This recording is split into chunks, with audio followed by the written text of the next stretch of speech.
สวัสดีจ้าสวัสดีท่านผู้ชมทุกท่านนี่เป็นผลการออกรางวัลหวยลาวพัฒนาประจำวันที่22กรกฎาคม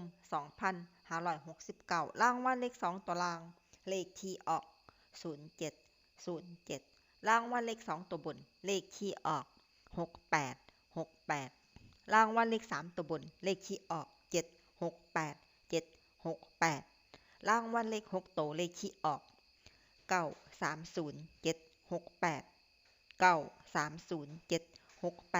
นี่ก็เป็นผลออกรางวัลหวยลาวพัฒนาประจำวันที่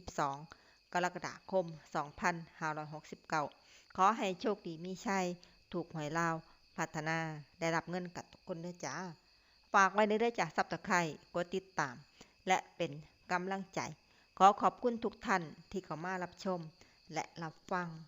แล้วมาพบกันใหม่ในผลการออกหวยลาวพัฒนาใหม่ในวันพรุ่งนี้สำหรับมื้อนี้ขอบคุณและสวัสดีจ้า